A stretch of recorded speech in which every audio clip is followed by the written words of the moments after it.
बिस्मिल्लाहिर्रहमानिर्रहीम। अस्सलाम वालेकुम नाज़रीन, आप यूट्यूब चैनल देख रहे हैं। मैं इमरान खान हूँ। ईरान की हिकमत अमली ये थी कि उन्होंने उन हथियारों के ज़रिए से जो दिफाई सलाहियत है मिसाइलों को रोकने की, वो कमज़ोर कर दी पूरे रीजन में। यानी अरब ममालिक में भी और इसराइल में भी अमरीकी अड्डों के पास अब वो सहूलत नहीं है जो पहले थी। अब वो हमलों को रोकने की वो सलाहियत नहीं रखते।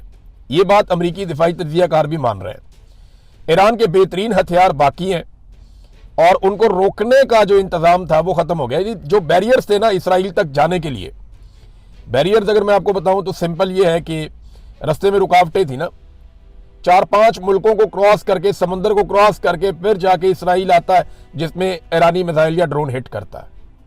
ये रास्ते में बहुत सारे बैरियर्स थे ना, इन सब ने अपने अपने अड्डे दिए हुए थे अमेरिकन को, और वो वहां से रोकते थे। अब मामला ये है कि वो रोकने की सलाहियत या तो ख़त्म हो गई या बहुत कमज़ोर हो गई।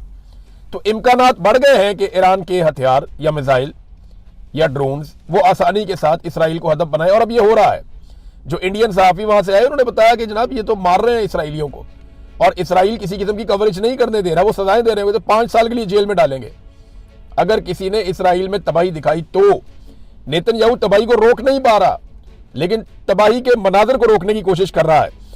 अब नाजरीन, एक और जो बड़ा खौफनाक काम हुआ, तो मैंने आपको बताया ना कि ये बड़ा खतरनाक सूरत इख्तियार कर जाएगा, पूरा खित्ते को आग लग जाएगी अगर अरब ममालिक ईरान के साथ इस जंग में बराह रास्त उतर गए तो, और अगर पाकिस्तान को घसीट लिया तो पाकिस्तान के लिए और ज्यादा बड़ा प्रॉब्लम हो जाएगा। अब इन्होंने रिफाइनरी को अटैक किया, ये इसराइल ने अटैक किया ईरान के अंदर, तेहरान रिफाइनरी के ऊपर अटैक किया। ये 2,25,000 बैरल ऑयल जो है ये रोजाना की बुनियाद के ऊपर पैदावार थी इसकी, इसको आग लगा दी। इतनी खौफनाक आग लगी है कि पूरे तेहरान के अंदर काले बादल हैं धुएं के। तेहरान में दिन के वक्त रात हुई थी, हर तरफ स्याह कलर था। हुकूमत ने एडवाइजरी जारी की कि आप लोग अपने घरों में रहें, खिड़कियां और दरवाजे बंद रखें, इसके सेहत को नुकसानात होंगे। वहां पे जो बारिश हुई है वो स्याह रंग की बारिश हुई, यानी उसके अंदर ये केमिकल है। तो हलाल अहमर ने भी एक पेशन गोई की है कि यहाँ तेजाबी बारिश हो सकती है, उसका इम्कान है, जो जिल्द और फेफड़ों को शदीद नुकसान हो सकता है शहरियों का।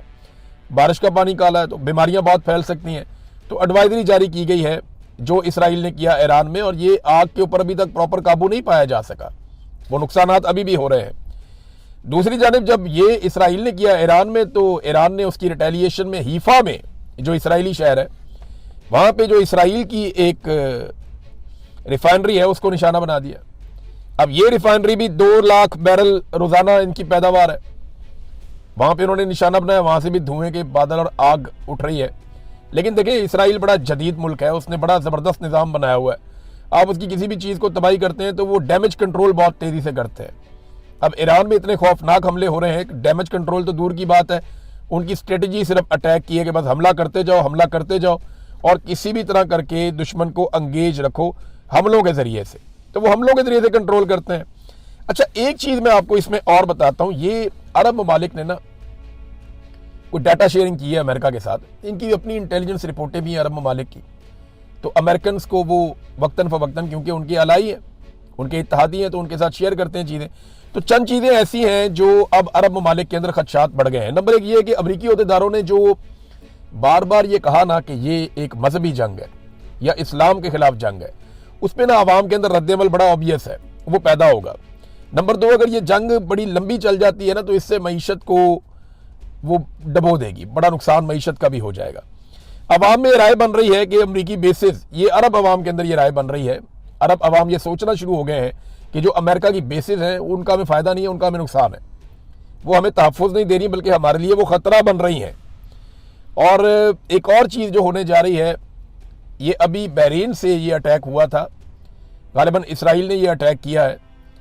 ईरान में पीने के साफ़ पानी के ऊपर अटैक किया गया कि लोगों को पीने का साफ़ पानी ना मिले, और जहाँ से पानी की तरसील का पूरा निज़ाम है उसके ऊपर अटैक किया गया ताकि लोग सफ़र करें।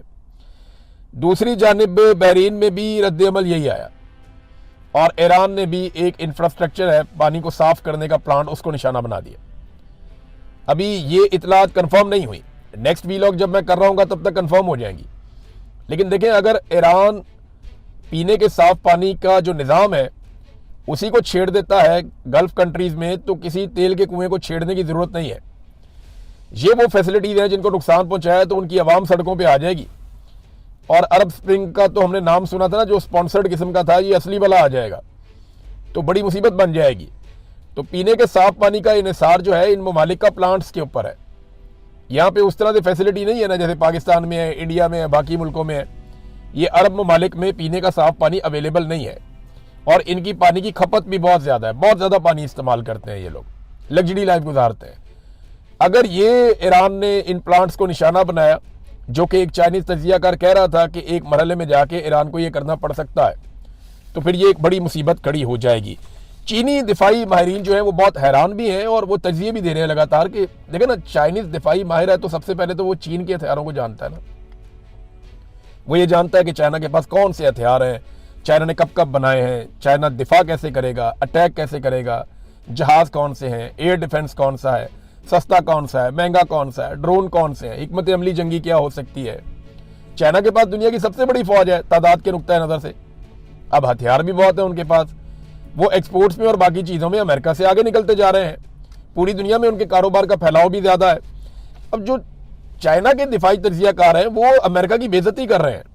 वो ये कह रहे हैं कि अमेरिका की जो फौज है वो पिछली सदी की फौज है, यानी वो पुराने तरीकों से लड़ रही है। उनके हथियार जो है वो आउटडेट हो चुके हैं, उनकी टेक्नोलॉजी फरसूदा है, पुरानी है। और अमेरिका और इसराइल बहुत बुरी तरह एक्सपोज भी हो गए हैं। इनकी जंगी हिकमत अमली भी वो नहीं है जो जदीद दौर के तकाज़ों के मुताबिक हो। तो अमेरिका ने अपनी मिथ खो दी है, यानी जो लगता था ना चौधरी है जो कहेगा वो हो जाएगा, वो चौधराहट अमेरिका की बड़े खतरे में पड़ गई। और ये चाइनीज तजियाकार नहीं, दुनिया भर में लोग कह रहे हैं। रशिया बहुत खुश है कि अमेरिका को हम ओवर एस्टिमेट कर रहे थे, ये तो वैसा निकला ही नहीं जैसा सोचा जा रहा था। अब देखें खबरें इस तरह की फैलाई जा रही हैं और इनसे तासुर दिया जा रहा है कि बहुत ही ताकतवर है। यानी पाकिस्तान के अंदर आपको याद है अमेरिकन कमांडोज आए थे, वो उसामा बिन लादेन को उठा के ले गए थे। इसमें अमेरिकन कमांडोज का कमाल नहीं था, ये पाकिस्तानी फौज का कमाल था जिन्होंने रोका नहीं उन्हें। अगर हम वो 2 हेलीकॉप्टर ही आ रहे थे ना, आप उन्हें रोक लेते, आप उन्हें वहां घेर लेते, आप एयरफोर्स के तैयारे उड़ाते, आप उन्हें वापस ना जाने देते। लेकिन अमेरिकन कमांडोज आए, पाकिस्तानी गवर्नमेंट ने उस वक्त तालियां बजा के मुबारकबाद दी और वो उसामा बिन लादेन को उठा के ले गए मार के। इसी तरह वो गए वेनेजुएला में, वहां जाके उन्होंने मादुरो को उठाया, वहां पे भी अंदर गद्दार थे, मादुरो को उठा के वो ले गए वेनेजुएला के सदर को।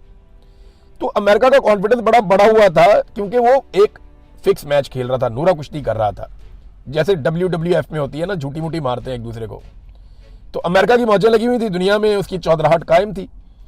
अब यहाँ पे ईरान में वो कहते हैं इसी तरह का एडवेंचर करना है, हमने वहां से यूरेनियम उठानी है जो 60% तक उन्होंने प्योरीफाई की हुई है, अफसूदा यूरेनियम जिससे एटम बम बना सकता है ईरान, उसकी मिकदार है 450 kg लगभग। वो अमेरिकन मरीन्स जाएंगे जी और वो जाके वहां से स्पेशल फोर्सेस वो उठा लेंगी। अब इस किस्म के मामलात पे गौर किया जा रहा है, ये पॉसिबल है क्या? मुझे बड़ा शक है सलाहियतों के ऊपर कि ईरान के अंदर जाके इस किस्म की हरकत करके वापस निकल जाए अमेरिकन फौजी, ये ज़रा थोड़ा मुश्किल लगता है। अब तक के लिए इतना ही, अपना ख्याल रखिएगा, अपने चैनल का भी। अल्लाह हाफ़िज़।